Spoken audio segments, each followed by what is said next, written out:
Welcome to the exciting rebirth of Superstar, featuring choose your membership rate as low as just $3 a month. At Superstar, you get expanded, exclusive video scopes each and every week, unlimited access to special horoscopes, class passes for Synchronicity University, consultations with me, and so much more. All of this in the Superstar space. I look forward to meeting you there.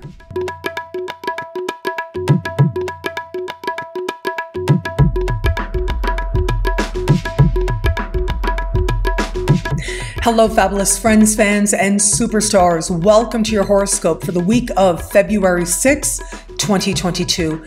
I am your astrologer, Nadiya Shah. Thank you for being here.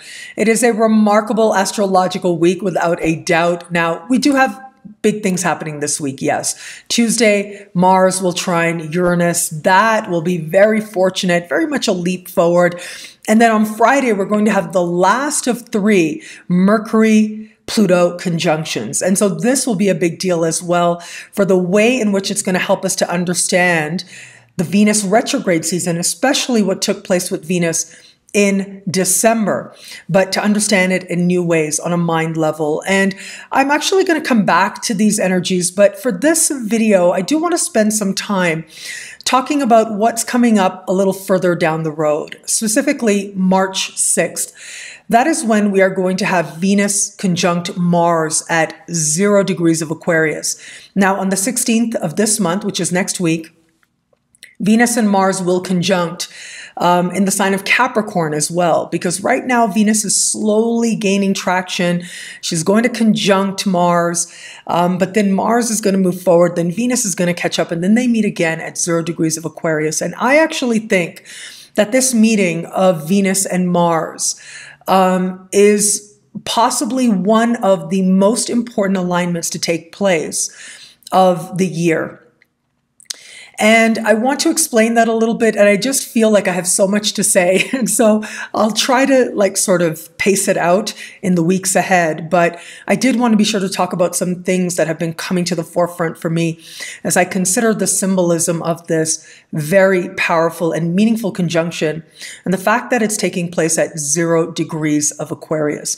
So this 0 degree of Aquarius is actually an incredibly important degree as of late. And I do think of all the changes we've seen socially in particular, and what is indicating some of the bigger trends that are set to really start to kick in next year. I do think it is this 0 degree of Aquarius that is being very evocative. I go back to 2020 and the way in which this degree was activated, and looking ahead at what is going to be coming up as well. And by ahead, I don't just mean Venus conjunct Mars at 0 degrees of Aquarius, but I mean next year, just about a year from now, actually a year and a month and a little more from now. What's going to happen? Well, Pluto is going to step into 0 degrees of Aquarius and is just going to hang out there for a few months throughout the spring. And this is going to be a very powerful turning point. And I feel like when I look at the fact that it was March 31st or April 1st, depending on where you are on the planet, that Saturn met Mars at 0 degrees of Aquarius. And this is actually an energy that I have been speaking about, this conjunction I've been speaking about going all the way back to at least 2017, 2018. I did a decade ahead video scope as well, and I will link to it below. But in that, I spoke about this also. And I believe I recorded that in 2019 or 2018. Having said that, it was Mars conjunct Saturn at 0 degrees that I was saying before it happened. Watch what happens at this time, because this is going to be a very powerful little bit of a glimpse of what we can expect to be coming up for us once it is that we navigate a little bit further and we navigate with Pluto moving into Aquarius. This is going to give us a little bit of that shade, a little bit of that taste. Pluto is conceptualized as the higher octave or the higher frequency of Mars. And then Saturn is one of these sort of distilling principles. And so I did feel at the time that this conjunction was going to give us a little bit of a foreshadowing, but of course, Pluto is his own energy as well. And so what are some of the things that took place with Saturn meeting Mars here? One of the things that took place, of course, was social distancing, right? The world pretty much shut down. We had to be not as close physically.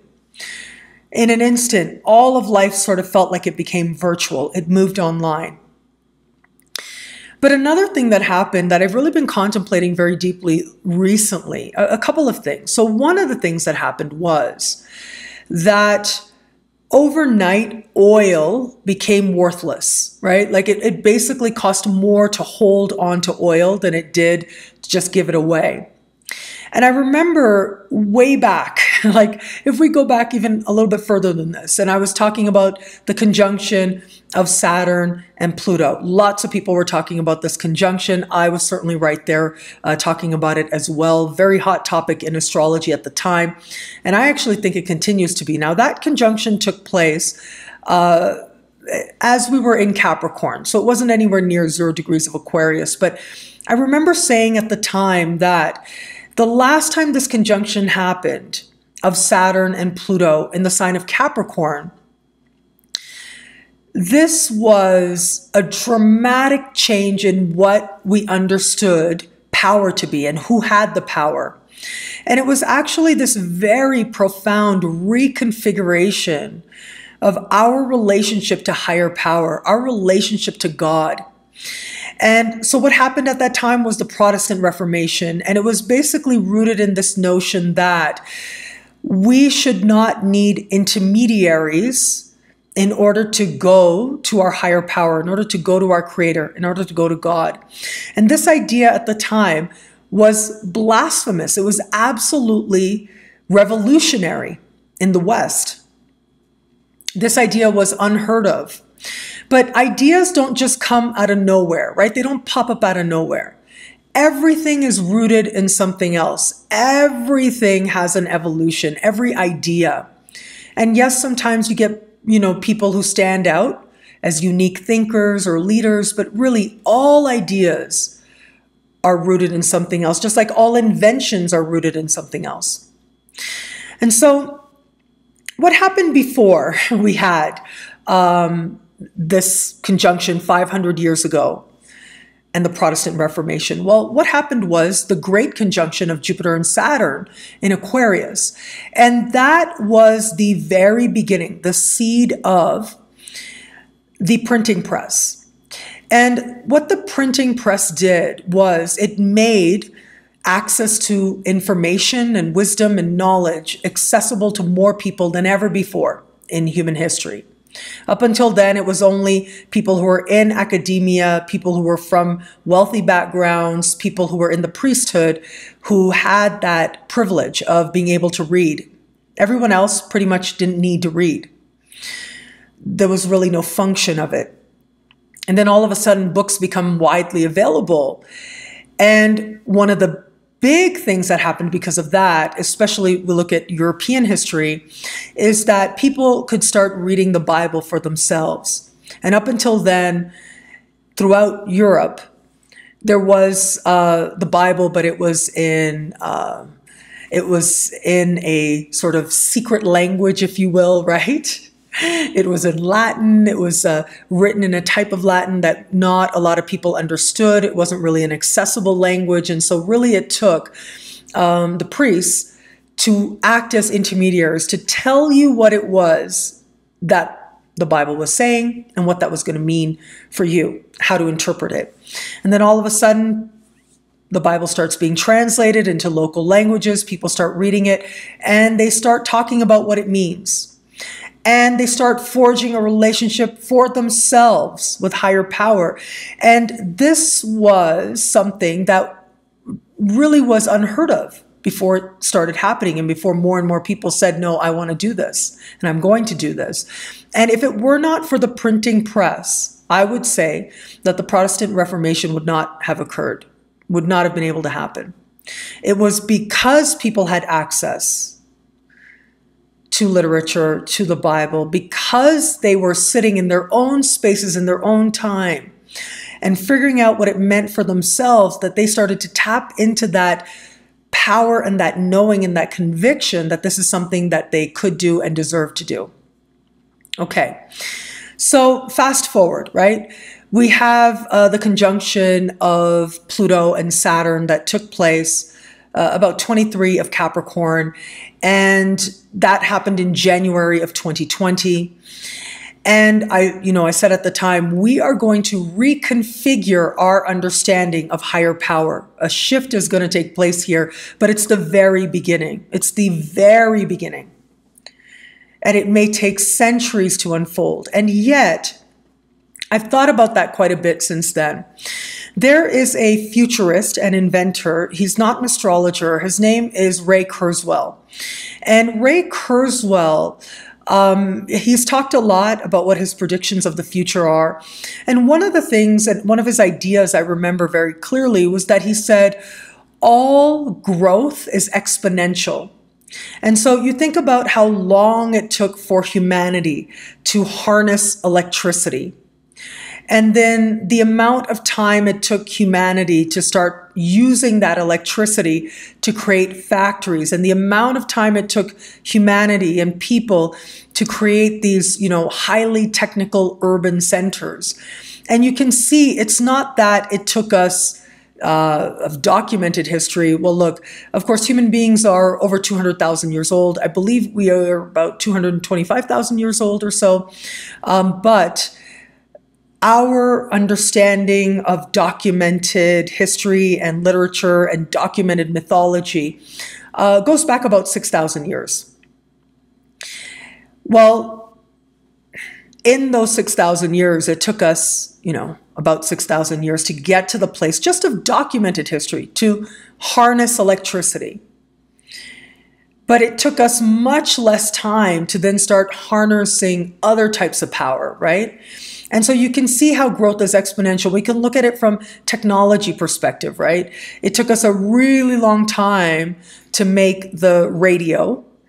And then it took us time to make the television. But then once we started making more and more advanced technologies, the growth really became exponential.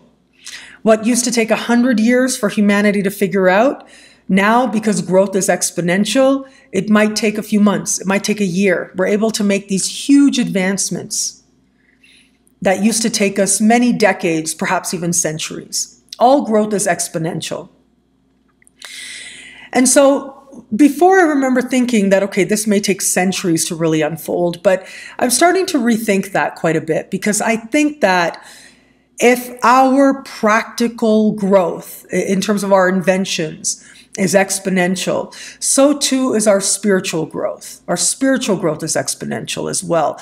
I've often said that I believe we are older souls than ever before. Ever before. And we are now packing in several lifetimes, what used to take us centuries sometimes to figure out. We, as part of what's called the Earth School, according to Gary Zukov, we're here to learn certain lessons that we can only learn in the Earth School. And there was a time when it would take us, like, for example, karma with another person, right? Perhaps you got some karma with another person. And it feels, kind of intense. And maybe it took 100 lifetimes to try and, master a certain lesson that that soul and your soul agreed to help each other master. And there was a time up until not that long ago in human history when so much of your life was sort of set for you. And there are still places in the world where that is the case. You don't necessarily have a choice who you're going to marry. Once you marry, you don't have a choice as to whether or not you're going to stay with them. The job you have is basically the job that your parents had, and you were going to do that until you died, and your kids are going to do that as well.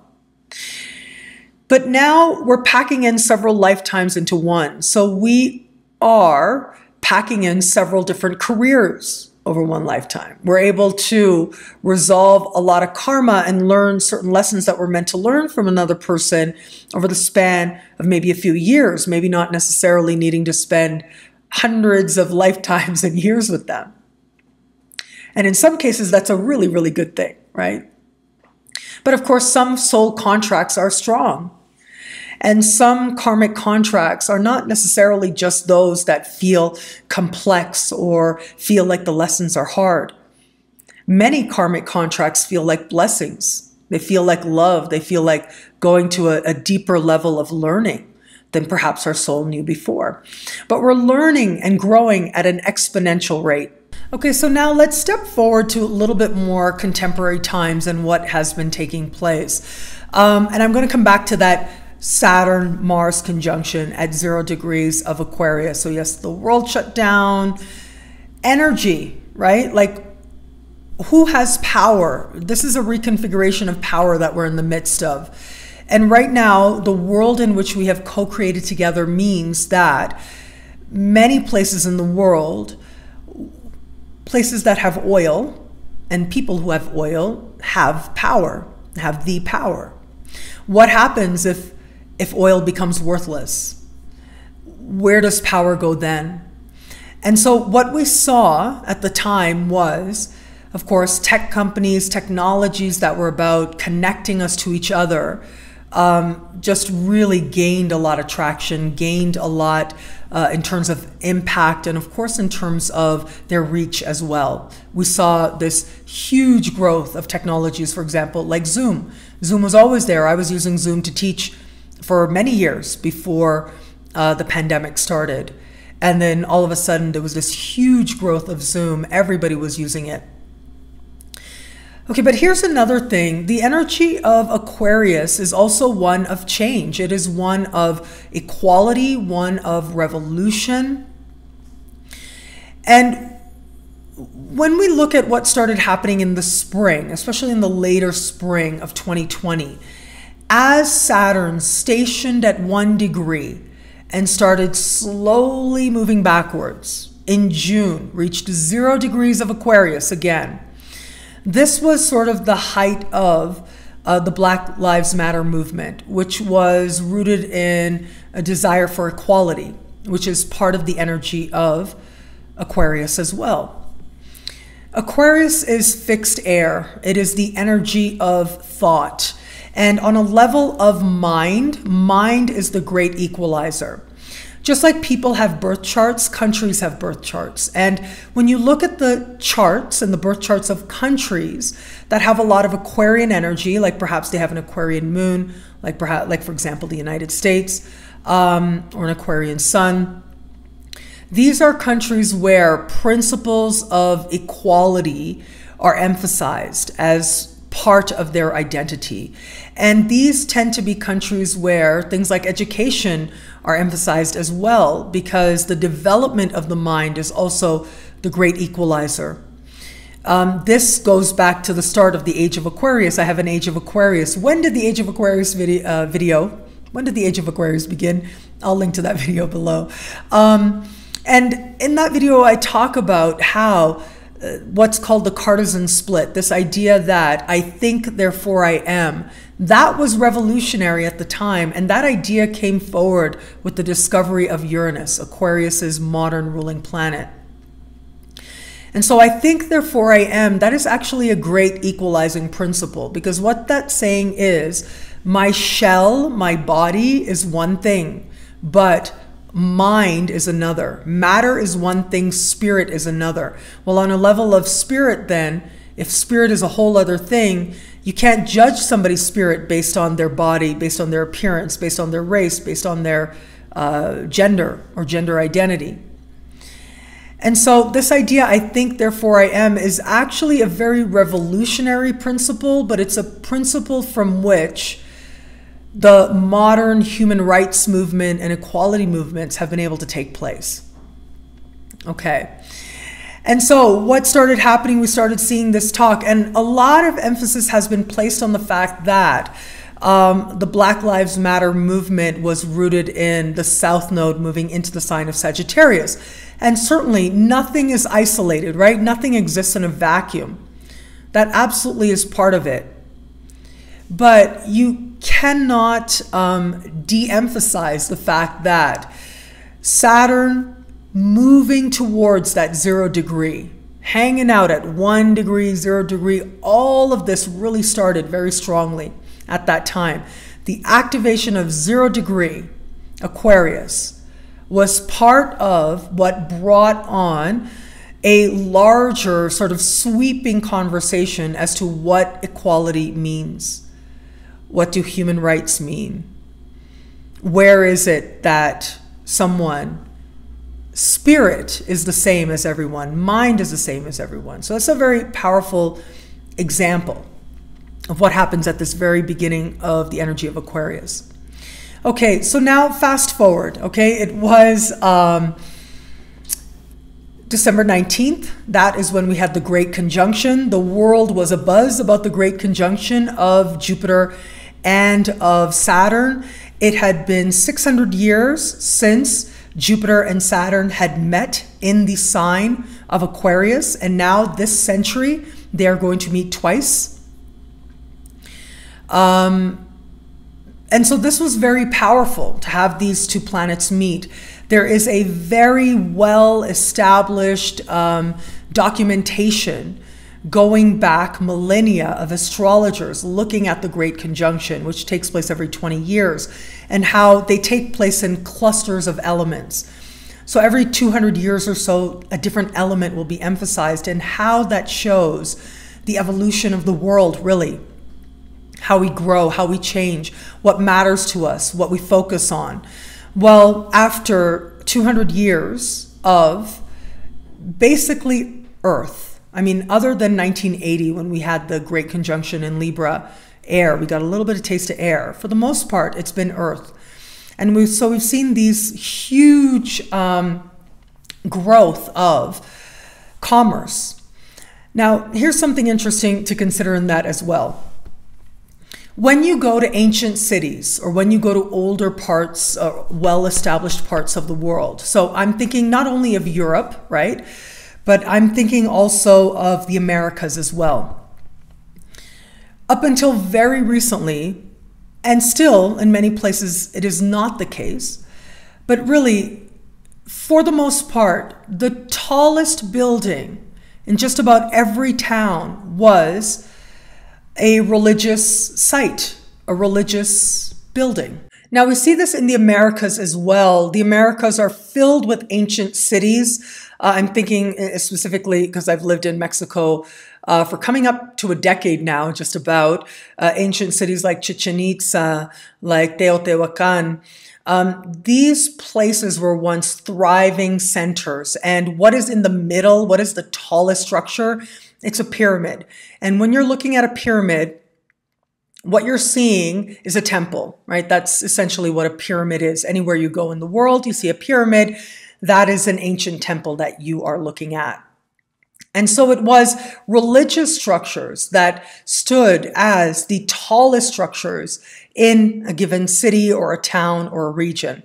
And so these great conjunctions start happening in earth signs, and what happens more and more, we see it around the world, but especially we see it in Canada and the USA, is that the tallest monuments in a given city are essentially monuments to commerce and economic power, the power of corporations and companies, and who is the producer, rather than a spiritual center being the tallest structure like we saw previously, and like, yes, some places in the world we still see that as well.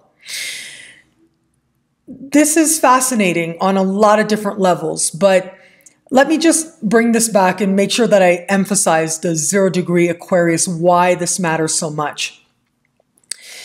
And so the Great Conjunction happening at 0 degrees Aquarius, the 19th of December, 2020, this was important because it is a seed moment. It is a very beginning.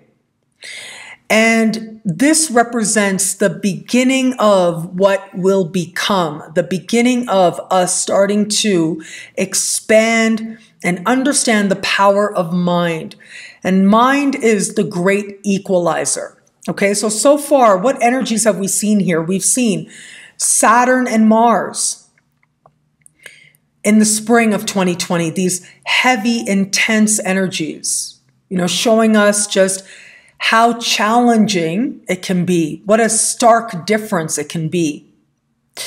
And then we have Saturn and Jupiter in December of 2020 at 0 degrees, showing us how inspiring it can be, showing us that we can have a dream and we can manifest it. And now we fast forward and we've got Venus conjunct Mars. And to me, this is an energy that becomes a lot more embodied. It becomes a lot more real. It becomes a lot more about the lived experience. Mars, of course, is our direction, is our passion. But Venus is our heart. And where our hearts are, ultimately our actions will go. Venus is also very much about enjoying the earthly experience. And so what does it mean then to more fully embody and be motivated by these principles of equality? Okay, so now I'm going to take it a little bit of a step back as well. 0 degrees of Aquarius. I got really interested in this and curious about it. And so I decided to look up the Sabian symbols. Now, the Sabian symbols are used in astrology at times. Some people feel called to them at different times. They actually originate to 1925, so not that long ago. But it was Mark Edmund, the astrologer, and Elsie Wheeler, the psychic, who conceptualized. It's said that Elsie channeled and Mark helped develop the Sabian symbols and put them more into an astrological framework. But it's essentially looking at the 360 degrees of the zodiac. So there are 12 signs. Each sign has 30 degrees. Altogether, we get 360 degrees. And each degree has its own image. And this image is thought to be channeled by medium Elsie Wheeler. And many people and astrologers have taken up these images and explored them and expanded them. And there certainly is a wonderful breadth of wisdom out there. And as we as astrologers, we get access to these images. We get to explore them and strive to understand them for ourselves. And of course, when we're understanding them for ourselves, that's a very Aquarian thing to do, right? That's a very, that takes us right back to what I started the video talking about, the conjunction of Saturn and Pluto, right? And the great conjunction in Aquarius. So this idea that we're going to take what was channeled and presented as a sacred symbol, and that you are free to explore what it means. Well, what that means is you bring yourself to it. You bring what you know about yourself to it, and your history and all the experiences you've had and all the information that you've been exposed to and what you resonated with. You bring that to that moment of interpretation, just like you bring it to an astrological chart. So the Sabian symbol for 0 degrees of Aquarius is an old abode mission in California.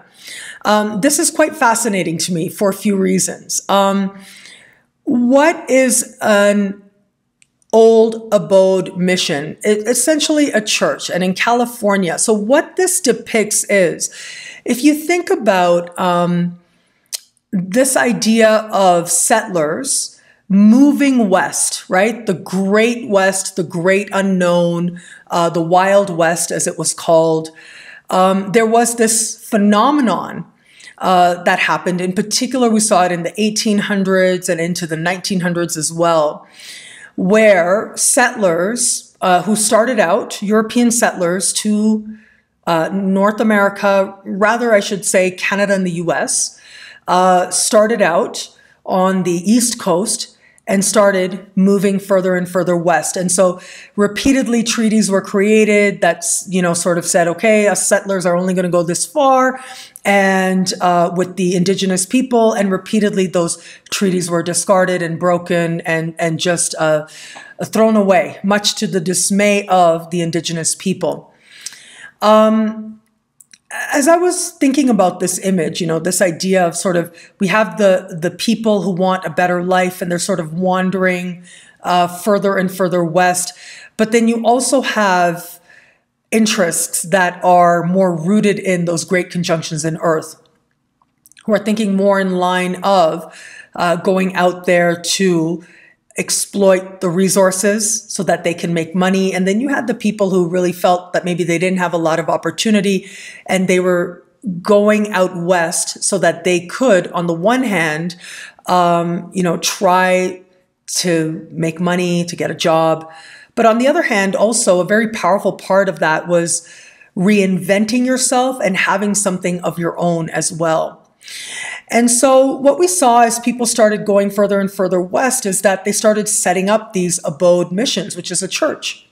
They started setting up these spiritual houses that ended up being these sort of benchmark places where people going further and further west slowly and slowly would find these spiritual signposts, these places where they could stop. But these are very powerful symbols on so many different layers, right? They're powerful symbols of settlers, of colonizers, of a whole other faith asserting itself in a new land that understood sacred monuments differently.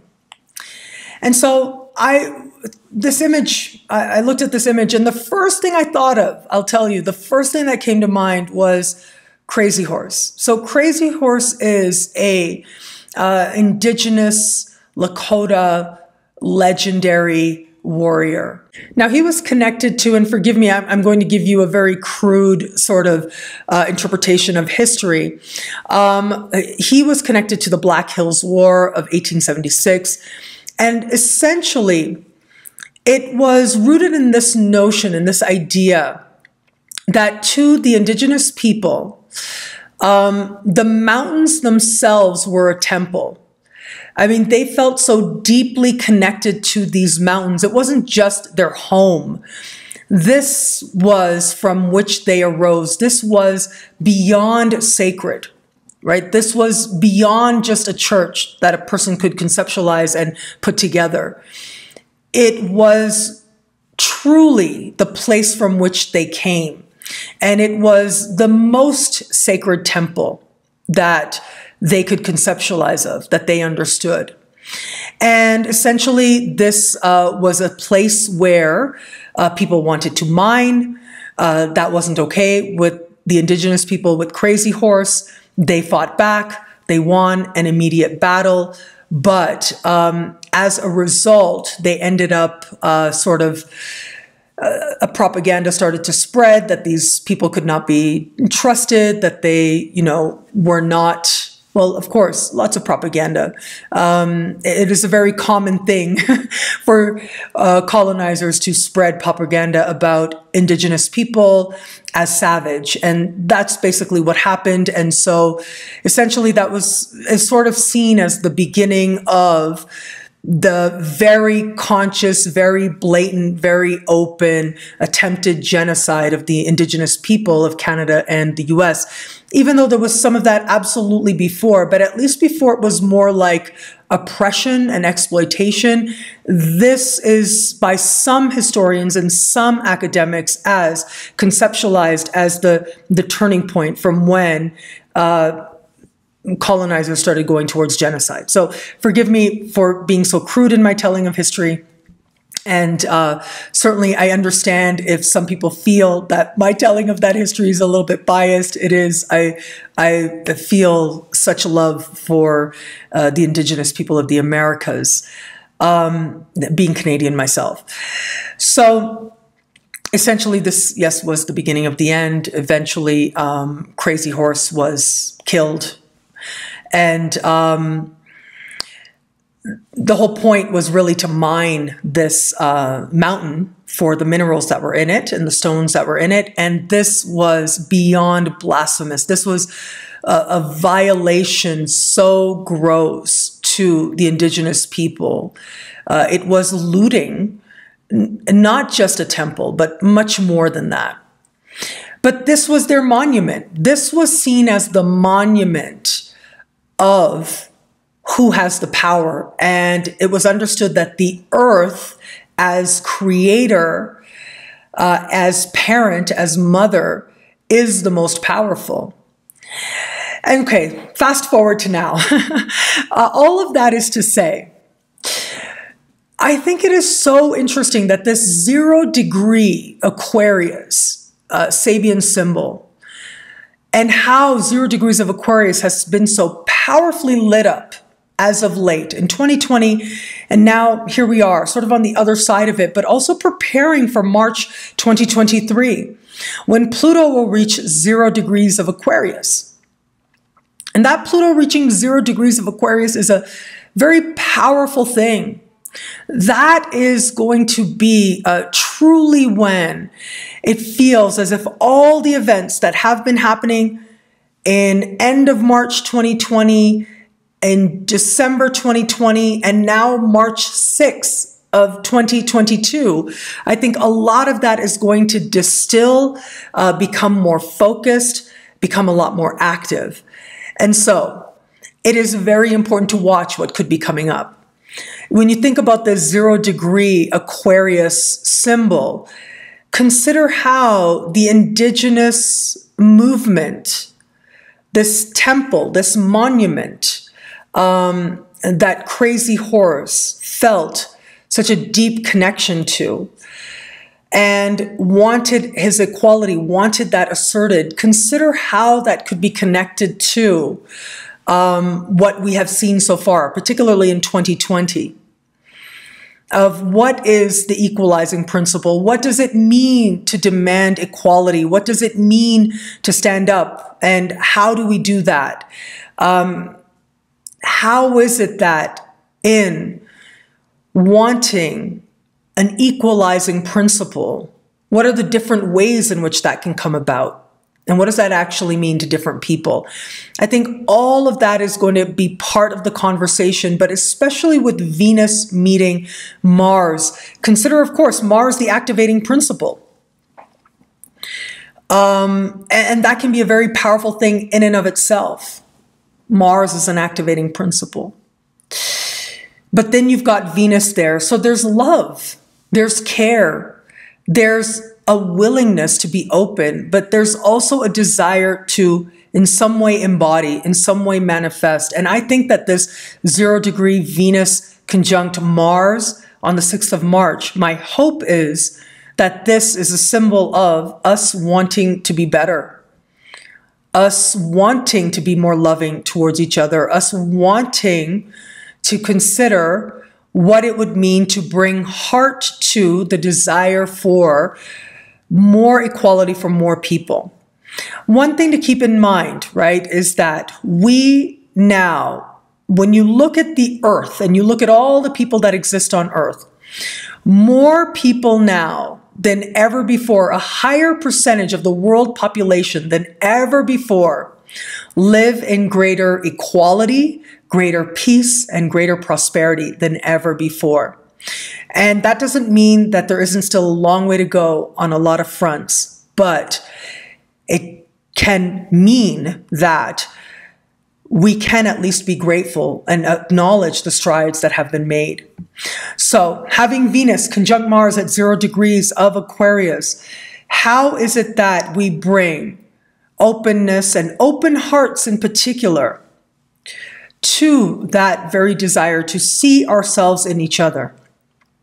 Because that's ultimately what the equalizing principle is. If the equalizing principle is mind, it's ideas, it's thought, then simply having a conversation with another person is an equalizing principle. Where is it that we're willing to bring love to that? I think that may be part of the focus of this time. And because Venus is an energy that is about generosity, it is about openness, I do think that we may see some very powerful symbols of that play out as well as we get to the early part of March. Now, I think this may end up needing to be edited as a separate video, and I think I will do that. But first, for this week's video as well, I wanted to mention this. So let me just say this as well. Right now, a whole lot of energy is playing out in the energy of Capricorn. It's almost like just before we get to things really shifting into the energy of Aquarius, right? Not just with Mars and Venus meeting March 6th at 0 degrees of Aquarius. But then, of course, a year later, March of 2023, Pluto hanging out for months at 0 degrees of Aquarius. 2023, that's literally a year away. You blink and you'll be there. I find it fascinating that right now, this week, we continue to have this magnification of Capricornian energy. And Capricornian energy almost stands as a contrast to Aquarian energy in some ways.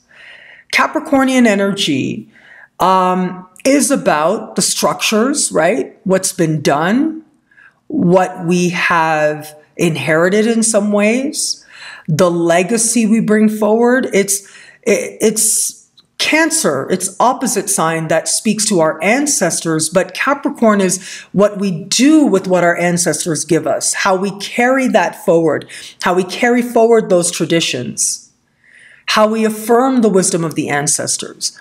But the thing is, they're ancestors because they were of the past, and we can take the wisdom, but also acknowledge how we might want to evolve that wisdom to fit into whom it is that we are becoming and whom it is humanity is becoming. That doesn't always happen, though, with the energy of Capricorn. It's more about preservation and bringing forward. And so the universe has laid it out so that we have ended 2021 and began 2022 with all of this Capricornian energy. And it is made intense because of Pluto. Venus slowed down, stood still, went retrograde hand in hand with Pluto. Mercury recently slowed down, stood still, went direct hand in hand with Pluto. So there's this heightened sense, this intense sense of Capricornian energy with us. But this Mercury retrograde season, and Mercury is now direct, but next week is going to step back into the energy of Aquarius. This Mercury retrograde season has asked us to connect these energies, to evolve these energies, to consider where we've been with Earth, but now move it forward into air, move it forward into the equalizing principle.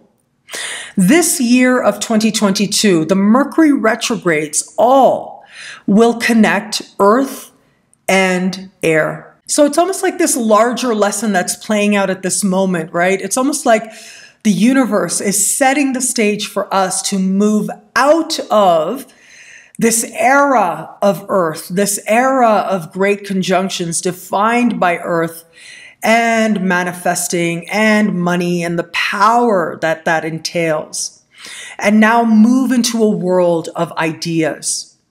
What is that going to mean for our individual journeys? What is that going to mean for the collective? I think this year is going to show us that, especially during these very powerful Mercury retrogrades that we are going to have in 2022. But all of this, of course, is to set the stage for Pluto next year. All of this and us stepping into a brand new understanding. Now, next year, Pluto's just going to step into 0 degrees, hang out there throughout the spring, retrograde back into Capricorn, hang out at the end of Capricorn. And then in 2024, fully step in for a nice long 20-year stay into the energy of Aquarius. So there's a lot to talk about there as well. But for now, and in the immediacy, Capricorn energy is being highlighted right now. We are going to start having some air highlighted, but keep in mind as well, we've got a lot of Piscean energy to look forward to a little bit later this year. And that Piscean energy represents transition and transformation. Piscean energy can at once bring in, but it can also wash away. Where the energy of Aquarius is the equalizing principle, it says, I am equal to you. The energy of Pisces says, we are all one. I don't exist. Everything is everything, as Lauryn Hill sang years ago. That's what Piscean energy says. And so it'll be very interesting to watch and to observe the coming months, where we are in many ways still integrating this Aquarian energy, the 0 degrees of Aquarian energy. and how it is that we take what's coming in and the new and new ideas, but also acknowledging where things are fair, have not been fair, should be more on equal playing field, and what is that going to mean for us? But also acknowledging that in many ways the world is changing. There was a book written years ago by one of my favorite authors. He's still writing books. He's brilliant. His name is Daniel Pink.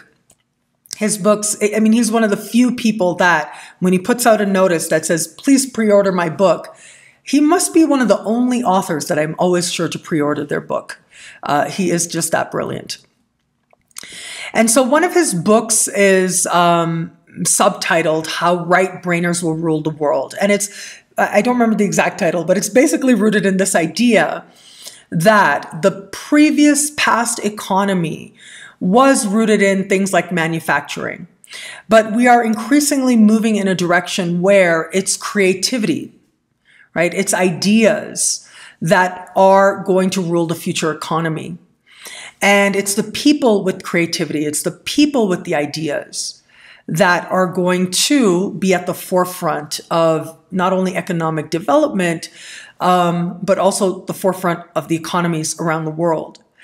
And that inherently brings with it an equalizing principle. Because in order to manufacture goods, normally you need investment. In order to come up with an idea, normally it's you. Of course, there is still that factor of investments and things like that. But it's very interesting to consider what would happen in a world where it's the creative people, it's the ideas people who are at the forefront. We're seeing that more and more now. And I think that's also what's represented by 0 degrees of Aquarius, how the energy is starting to shift, how the energy is starting to change. And so this week, right? Lots of surprise, wonderful manifestations with Mars trine Uranus in Earth. Maybe positive developments, good business news, good news for the economy we may see there as well. Economic development. And of course, with Mercury meeting Pluto, it'll help us to see the events of December differently. It'll help us to see how our own minds are oriented towards what we desire to manifest and where we're dedicated towards it or not. And the larger energy may be building towards Aquarius, but still, as part of this year and as part of what's coming up, we are going to go through some very intense Piscean energies as well, where it moves beyond just the equalizing principle of mind and friendship and becomes communion. Now that'll be very exciting to watch as well. What I love about this week for us, well, like I said, I might have to edit out some segments there, right? Because this video ended up being about a lot more, but these are all these ideas that have been within me.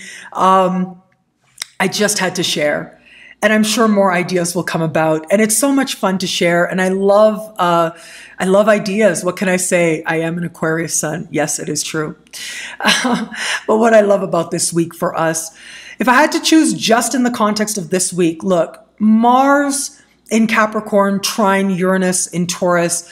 I do love that energy because it is fortunate. It indicates very quick, practical change and us feeling propelled into the future, propelled in a particular direction. But this energy can also be one of brilliance meeting manifestation. It can be new ideas that help us to change our lives in practical ways. It can be new conceptualizations as to what success means, what achievement means. If success is not meaningful to you and it isn't defined by you, it probably isn't going to mean that much as when you define it for yourself and you move towards it yourself. A success of our conscious choosing, individually aligned to our unique journey. How exciting to align with that. Well, I do think a lot of us out there are going to feel that inspiration, especially as we are beginning the week. We're coming out of last week with that very heavy Sun conjunct Saturn kind of energy, and now moving in a different direction.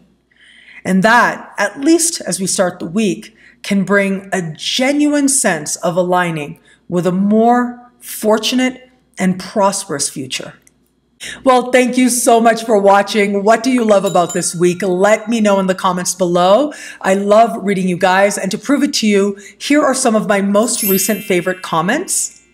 Thank you to everybody who likes, who comments, who subscribes, who shares, who thumbs up. All of it means so much. I appreciate each and every one of you so very much. And if you want to know how all this wonderful stuff this week speaks to you and your sign, well, log on to NadiyaShahSuperstars.com, where you can get expanded, exclusive video scopes each and every week for each and every sign for as low as just $3 a month. That's right, $3 a month. Choose your membership rate on right now. Higher tiers get you things like all access passes to Synchronicity University events, consultations with me, and so much more. All of this in the Superstar space. I look forward to meeting you there. Synchronicity University has some incredible events coming up this March 2022, and I'm incredibly proud of them.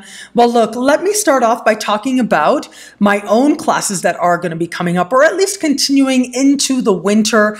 And we are going to have next week classes on Lilith, power, and sex. Black Moon Lilith. That was a lot of fun to look at the first part, looking at signs and houses. You can download that now. And coming up next week, Lilith, power, and sex in aspect to planets and points. And we've got lots of other classes coming up. The sun in the astrology chart, more on the ascendant as well. Vesta in the astrology chart. So lots of goddess asteroids and things coming up. It's been a lot of fun hanging out with my students. It was on Saturday that I taught the class Astrological Timing for Beauty Routines. And I loved the enthusiasm. I loved that we ended the class with everybody saying, wow, I'd never thought of that before. I never made that connection before. That connection makes so much sense. So if you want, you can download that class right now by going to synchronicityuniversity.com, and you can sign up for individual classes right now as part of the Winter 2022 series. Link is in the description below. Synchronicity University presents the one and only Cameron Allen, teaching medical astrology, a holistic approach. I will tell you, this man is just brilliance and love in one packet, I got to tell you. And I recently posted an interview I did with him, and I think it's pretty obvious in that interview as well how brilliant he is, how knowledgeable he is. He is a herbalist as well.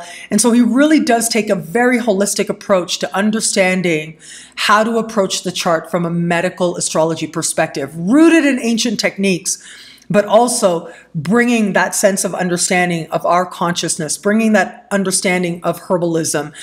He really is a very unique teacher, very sought after, very popular, and has carved out a space for himself within the astrology world and community. To me, Cameron Allen really represents some of the best of what I wanted Synchronicity University to be. I had this vision of making just world-class astrology and astrology lessons by the best teachers in the world, truly accessible to as many people as possible. And I've done that, I believe, with Synchronicity University's very famous chooser tuition rate. And so you can sign up for these classes as low as just $5 a class, only until the end of February. So we've got about 3 weeks left. 3 weeks left to choose your tuition rate for the one and only Cameron Allen, the very popular course. A lot of people are signing up. It really is such a privilege and such a thrill to see Cameron be so popular. And I do believe that his wisdom and his brilliance can bless so many people out there. And so check out my interview with him so you get to see how brilliant he is, and then log on to synchronicityuniversity.com, where right now, choose your tuition rate is on now as low as just $5 a class for the one and only Cameron Allen, Medical Astrology, a Holistic Approach. Synchronicity University, March 2022 speaker series. We've got some of those brilliant astrologers alive today.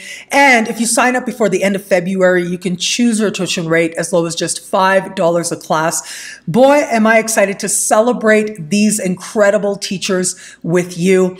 I spoke to my friend Kira Sutherland. I've recorded that interview. I got to be sure to post it because she and I just have so much fun together. She is is the person behind Astrology of Health, and she's going to be looking at the connection between the ascendant and the 6th house and your health habits and your eating habits. And it's just so brilliant. It's so unique how she puts it together that I do think a lot of people are absolutely going to love this class by the one and only Kira Sutherland. My friend Zamboni Funk, well, he's going to be teaching on the Mercury retrogrades of 2022. As I touched on them a little bit earlier, he's going to delve into them very deep. Now, he has taught at Synchronicity University before, and he was very popular, and I'm very happy to have him back. We are going to have my friend, Terry Mytofer. Now, Terry is a medium, and she's going to be looking at mediumship through the signs and connecting the signs to different angels. And in the interview that I'll be publishing with her very soon, she actually is sharing affirmations of the different angels as they are connected to the different signs. So a lot of people, I think, are going to get a lot out of just watching that interview, but she's really going to go into depth with the 12 signs and the angelic correspondences and how to cultivate those relationships through the 12 signs. And I've shared before, Terry has been so important as part of my journey. I actually got to know her as somebody that I consulted, that I went to for advice when I was going through a big transition in my life at the end of 2020 and very beginning of 2021. So I'm forever grateful to her for that. And I'm so excited that now I get to celebrate her with you at Synchronicity University with the March 2022 speaker series. We are going to have my friend Tara All. Now, Tara co-wrote a book called Astrology by Moonlight. It is brilliant. It looks at the relationship between the moon and the other planets in your chart and understanding it as phases. So she really, with her friend Ashwin, presents this very unique understanding that I had not come across before that I thought was absolutely brilliant. This book is published by Llewellyn, and it truly is one of those things that can expand your practice in very remarkable ways. So I would invite you to not only check out the book, but check out my interview with the two of them, which will be published later on this week as well. And you'll get to see how brilliant and amazing these two are. But Tara is going to be the one who's actually teaching the class at Synchronicity University. And she'll be teaching you what is in her book, Astrology by Moonlight. And my friend Laura Van Zadem. Now, Laura is amazing. She is so brilliant. She's somebody whose interview I got to publish as well very soon. And she is going to be teaching on esoteric astrology, helping us to understand it, understand its roots, understand the principles of esoteric astrology and what it means for us going forward from here. It is going to be this particular class that's going to introduce you to some of the principles and some of the key concepts of esoteric astrology as well. Now, in the interview that I did with her, she talks about how in esoteric astrology, the sun is understood differently. The sun is understood as culmination of different lifetimes and how to interpret the sun. And I thought it was absolutely brilliant and practical. So I hope that you'll check that interview out when it's published later on this week as well. So yes, the March 2022 speaker series is in full effect right now. Well, the Choose Your Tuition rate is in full effect right now. The classes start in March, which is really right around the corner in 3 weeks. And so choose your tuition rate as low as just $5 a class to learn from some of the most brilliant astrologers alive today. Links are in the description below. Now, in addition to all this, I've got some exciting events to tell you about. I am going to be participating in a fundraiser on February 19th for Kepler College, and it's called Astro Jeopardy. It's got some brilliant astrologers as part of this game show that's going to be happening online. And again, it is a free event. It is a fundraiser for the scholarships that Kepler College gives out. Now, I teach a business class with Kepler College once every year in the summer, and I absolutely love my relationship with them. Everybody there is just so dedicated to truly quality, established astrological education. And so you can join us for free. It would be wonderful to have you there to check out brilliant astrologers, to see us all having fun playing this game of Astro Jeopardy, and if you can, to donate But if you can't, that's okay too. You are invited. And so I will link to it in the description below. And I look forward to seeing you there at this free Kepler College fundraiser event on February 19th. And you heard me earlier talking about Pluto in Aquarius. I'm going to be teaching a class all about this at astrocollege.org. And that's coming up March 19th. And as part of that class, I'm actually going to go through the different signs and what that means for each sign, having Pluto go into Aquarius. So you can join me. I'll be exploring what it means for the collective and what that means for each sign. But also know that I do have a decade ahead video scope up that you can download at nadiyashah.com. Or you can watch as part of being one of my superstars at nadiyashahsuperstars.com as well, where I think for just about all signs, I believe I touched on this, but really that decade ahead video, it's really about catching some big trends that I think affect you by your sign. So you might want to check that out, but it would be great to see you in class as well at astrocollege.org for this IAA event. And thank you everybody out there as well. Thank you for seeing me as part of your spiritual journey. Thank you for being here while I explored 0 degrees of Aquarius. I'm going to have a lot more to say about that in the period ahead, and I'm going to have to edit out some segments here and use it in a different video at some point as well, I think, because I hope it shows I'm very passionate about what I do. I had a conversation recently with my friend who was visiting Mexico City, the astrologer Clarissa Dolphin. Clarissa is so brilliant. She's such a great astrologer, and you can find her online. She taught with the joint event that Synchronicity University did with the London School of Astrology. And she was saying, like, put your nerd hat on. Like, that's when you're happy, with your nerd hat. And I was like, you know what? She's right. When I'm like talking about history and philosophy and all that stuff, I feel, and I hope that you feel, that my energy changes. And I just had so much to say about 0 degree Aquarius. I just couldn't wait 4 more weeks to do it. But we'll see what else is inspired in the weeks ahead as well. But thank you for seeing what I do as adding value to your journey. That truly does mean everything to me. Thank you. Thank you again for watching. It'll be a great week. Enjoy.